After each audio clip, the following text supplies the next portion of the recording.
Ever wondered why you're up multiple times a night to visit the bathroom?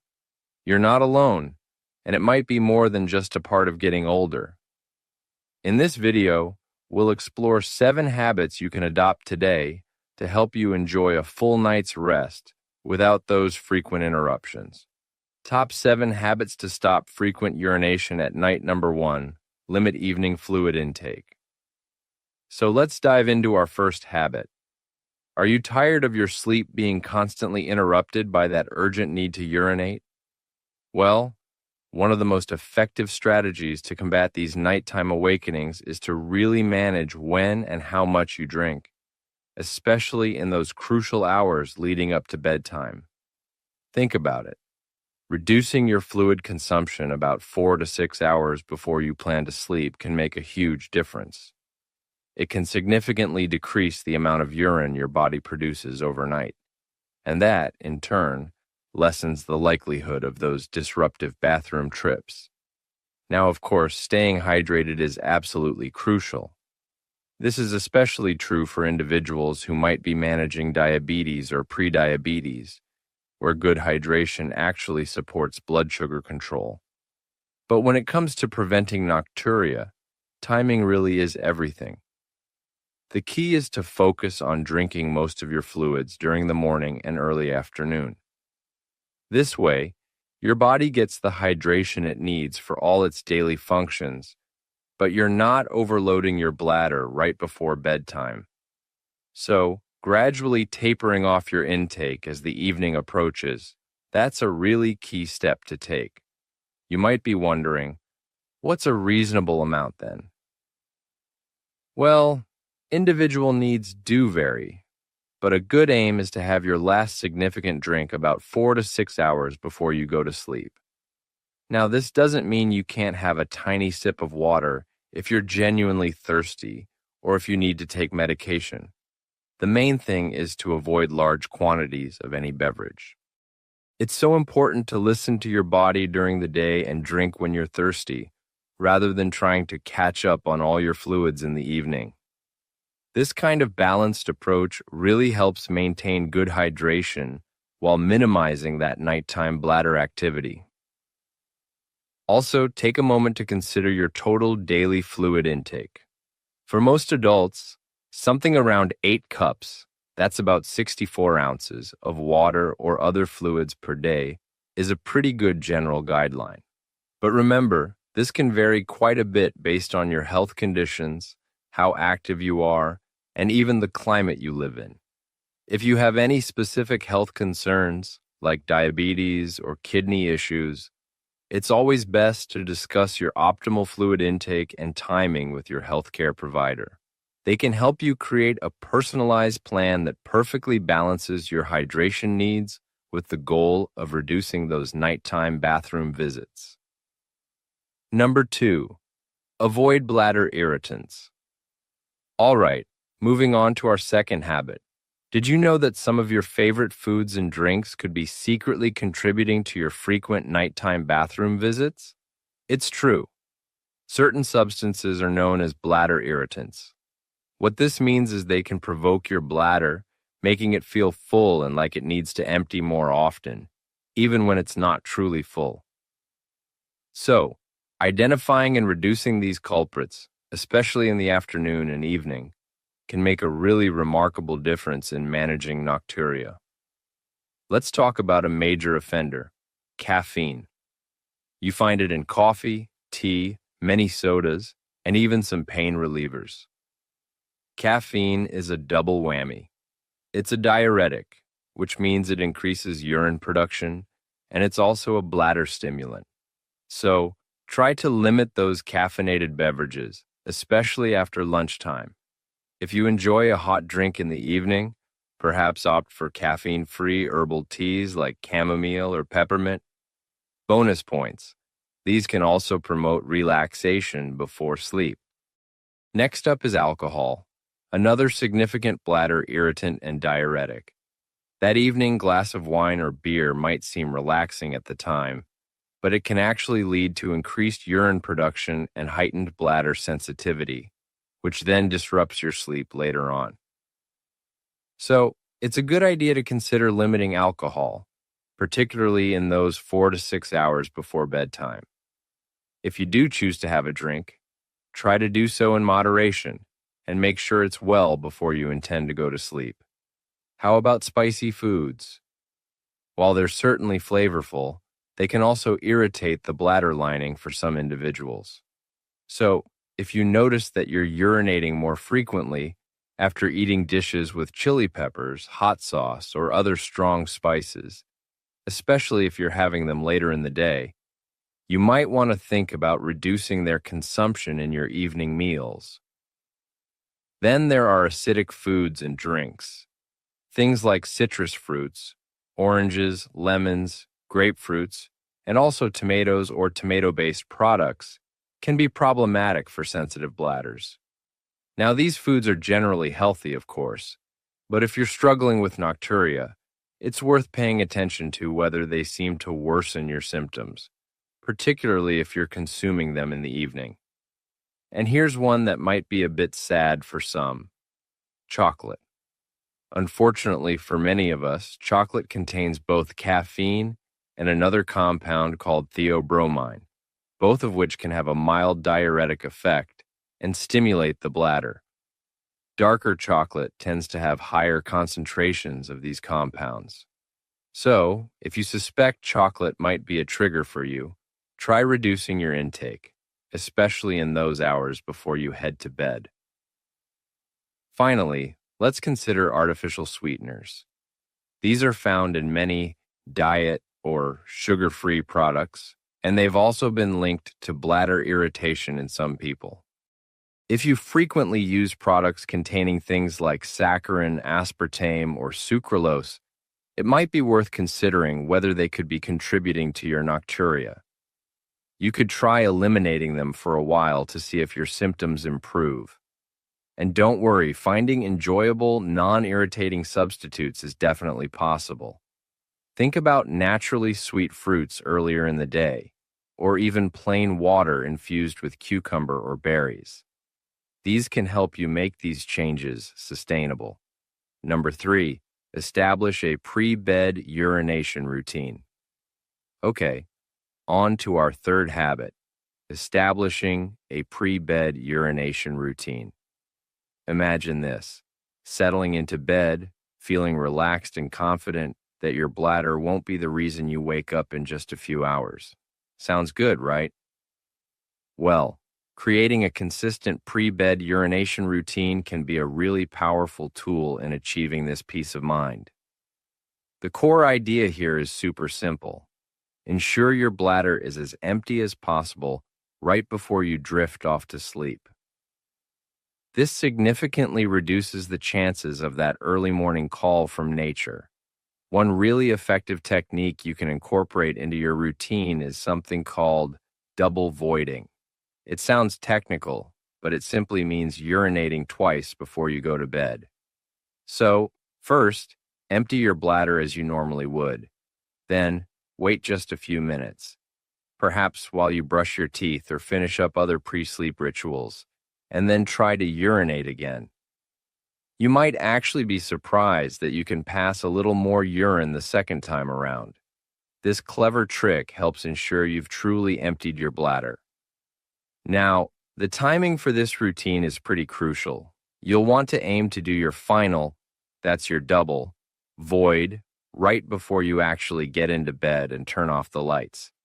If you urinate too early, and then you stay up reading or watching television for another hour, your bladder might start to fill up again. So, really try to make it the very last thing you do before committing to sleep. And integrating this habit into a broader, relaxing pre-sleep routine can make it even more effective. For example, your evening ritual might include dimming the lights, perhaps reading a physical book, not something on a screen, maybe engaging in some light stretching or meditation, and then finally, your double voiding bathroom visit. This approach not only helps with nocturia, but also signals to your body that it's time to wind down and prepare for some truly restful sleep. Remember, consistency is key here. try to make it a non-negotiable part of your nightly wind down. Number 4, practice pelvic floor exercises. Let's move on to habit number 4, which is practicing pelvic floor exercises. Feeling more in control of your bladder, both during the day and at night, is something that can often be achieved by strengthening the muscles that support it. These important muscles are your pelvic floor muscles, and exercises specifically designed to tone them, which you might know as Kegel exercises, can be incredibly beneficial for reducing nocturia. They work by improving your bladder control and helping to prevent leakage. So, how do you perform these Kegel exercises? Well, first, you need to identify the correct muscles. Probably the easiest way to do this is to try to stop the flow of urine midstream the next time you urinate. The muscles you use to do that? Those are your pelvic floor muscles. Once you've identified them, the great thing is you can perform the exercises anytime, anywhere, and very discreetly. You just contract these muscles and hold for a count of about 5 seconds, then relax for 5 seconds. It's really important to ensure you are not tightening your abdominal, thigh, or buttock muscles at the same time. Just focus on the pelvic floor. And of course, remember to breathe normally throughout the exercise. To make sure you've got the proper technique, you might find it helpful to imagine you are trying to stop yourself from passing gas. Or, for women, you could try to imagine lifting a marble with your vagina. The sensation you're looking for should be one of squeezing and lifting internally. If you're at all unsure whether you're doing them correctly, please don't hesitate to ask your doctor or a physical therapist who specializes in pelvic health. They can guide you. As with many things, consistency and patience are absolutely key to seeing results with these exercises. Aim to do at least 3 sets of about 10 to 15 repetitions per day. As your muscles get stronger, you can gradually increase the hold time from 5 seconds up to 10 seconds. Now, it may take a few weeks or even a few months to notice a significant improvement in your symptoms, so it's really important to stick with it. And if you find it difficult to perform Kegels correctly, or if your nocturia persists despite your best efforts, please know that pelvic floor physical therapy can offer specialized guidance. A trained therapist can use techniques like biofeedback to ensure you're engaging the right muscles effectively. They can also develop a personalized exercise program tailored specifically to your needs, which can significantly enhance your journey towards better bladder control. Number 5, elevate legs before bedtime. Our 5th habit is a simple one, yet it's often overlooked, and it can significantly reduce nighttime urination. It's elevating your legs for about an hour before you go to bed. This technique primarily helps to manage something called peripheral edema, which is basically the accumulation of fluid in your lower limbs, your legs and ankles. So, by elevating your legs, you encourage this excess fluid to be reabsorbed into your bloodstream and then processed by your kidneys before you sleep, rather than after you lie down. Think about it. During the day, especially if you spend a lot of time sitting or standing, gravity can cause fluid to pool in your legs and ankles. Then, when you lie down flat to sleep, this accumulated fluid starts to move back into your circulatory system.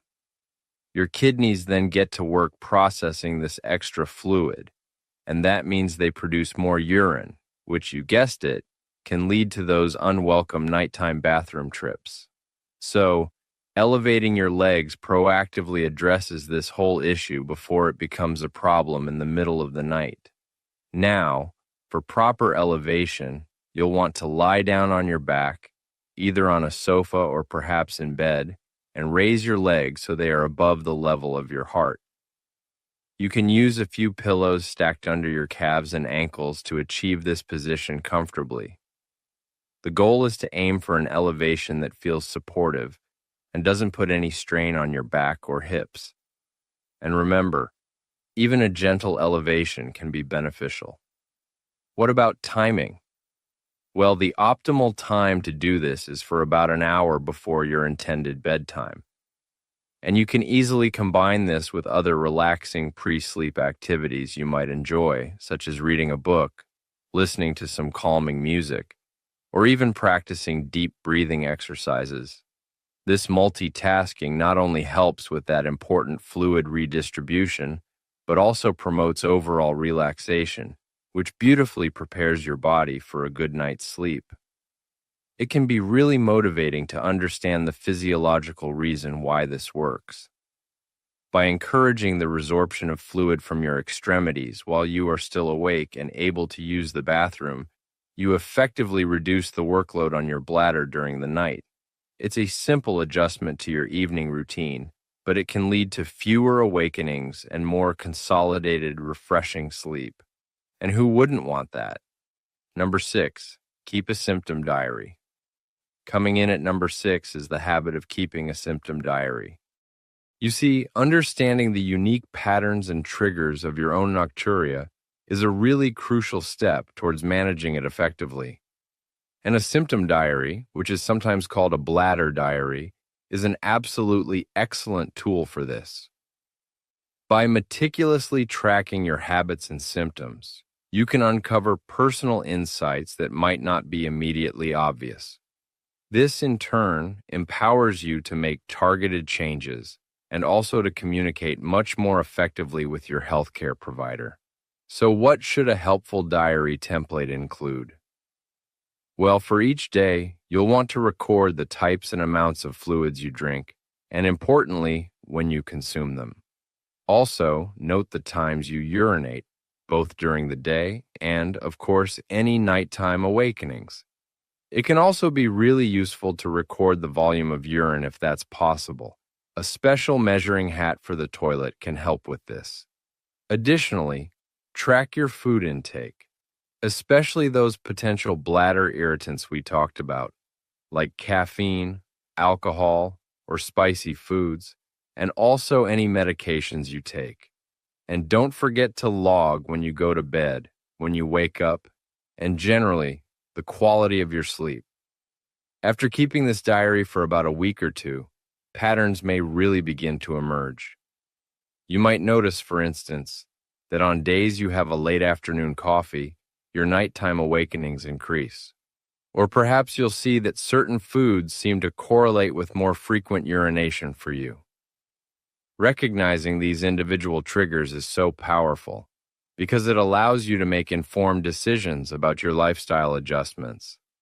Maybe shifting your largest fluid intake to earlier in the day or avoiding specific foods in the evening will become a clear path forward based on your own data. And remember, this diary isn't just for your personal use. It's an absolutely invaluable resource when you consult with your healthcare provider. Instead of just relying on memory, you can present concrete data about your experiences. This kind of detailed information can really help your doctor to better understand your specific situation, identify potential underlying causes, and then develop a more personalized and effective treatment plan. This plan might include further investigations or specific medical advice that's tailored precisely to your needs. Number 7, create a safe nighttime environment. Our 7th and final habit in this list is about creating a safe nighttime environment.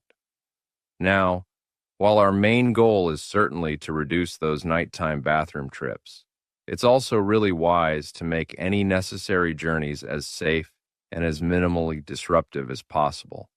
A fall in the dark can, unfortunately, lead to serious injury, and fumbling around for light switches can fully awaken you, making it much harder to get back to sleep. So, creating a safe and sleep-friendly nighttime environment is a very practical step that supports both your physical safety and your sleep quality. One great idea is to consider installing motion-activated nightlights along the pathway from your bed to the bathroom. These provide gentle automatic illumination as soon as you get up guiding your way without you needing to search for a switch or flood the room with harsh, sleep-disturbing bright light. If you can, try to choose lights with a warm, dim glow, as those blue-toned bright lights can interfere more significantly with melatonin production and your overall sleep. Also, take a moment to really survey the route to your bathroom and remove any potential trip hazards. This could include clutter, loose rugs, electrical cords, or really anything else that could cause you to stumble when you're in a sleepy state. Ensuring a clear path is such a simple but effective safety measure, and it's particularly important if you often experience urgency or if you feel a bit unsteady on your feet at night.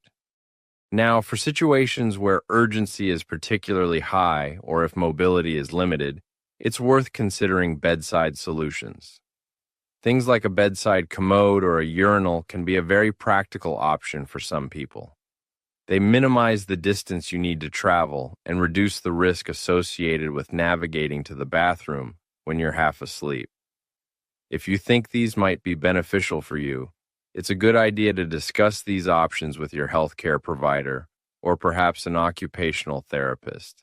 And finally, maintaining a sleep-friendly bathroom environment is also really important. If you do need to turn on a light in the bathroom, try to use the dimmest one possible. You could also consider keeping the bathroom door slightly ajar, if it's safe to do so, to minimize any noise from opening and closing it. The main goal here is to make the trip quick, safe, and as unstimulating as possible. This will allow you to return to bed and hopefully fall back asleep much more easily. When to seek medical help. Now, it's really important to talk about when to seek medical help. While all these lifestyle changes we've discussed can significantly improve nocturia for many people, it's absolutely crucial to recognize when professional medical advice is necessary. If your frequent nighttime urination persists despite your best efforts with these habit modifications, or if it's a new symptom for you, or if it suddenly worsens, then it's definitely time to consult your healthcare provider. These kinds of symptoms could indicate an underlying medical condition that requires proper diagnosis and treatment. You see, there are several conditions that can contribute to nocturia. For example, urinary tract infections, or UTIs, are a common cause, and they're often accompanied by pain or burning during urination. Other bladder issues like overactive bladder syndrome or bladder outlet obstruction, which is often due to an enlarged prostate in men, can also be culprits. And it's not just about the urinary system. Conditions like undiagnosed or poorly managed diabetes can lead to increased urine production. Interestingly, sleep apnea, a condition where breathing repeatedly stops and starts during sleep, has also been linked to nocturia. Furthermore, certain heart conditions or kidney problems can affect your body's fluid balance and contribute to that nighttime urination. When you see your doctor, they can perform a thorough evaluation. This may include a physical exam, a careful review of that symptom diary we talked about, urine tests, and possibly blood tests or other specialized investigations to really pinpoint the cause. Based on these findings, medical treatments may be recommended. These could range from medications, perhaps to manage an overactive bladder, treat an enlarged prostate, or address underlying issues like diabetes or sleep apnea. In some cases, a referral to a specialist, like a urologist or a sleep doctor, might be necessary. The most important thing is, please don't hesitate to seek help. Effective treatments are often available. So to wrap things up, implementing these 7 habits can indeed lead to a significant reduction in those disruptive nighttime bathroom trips. This, in turn, paves the way for better sleep quality and improved daytime energy, something we all want. Now, While these lifestyle modifications may not eliminate nocturia entirely for absolutely everyone, they really can make a substantial and positive difference in managing your symptoms and greatly enhancing your overall well-being. Now we'd love to hear from you. Have you struggled with nocturia? If so, please share which of these habits worked best for you in the comments below. We encourage you to subscribe to our newsletter for more health tips. And of course, please share this article with someone who you think might benefit from achieving better, more restful sleep.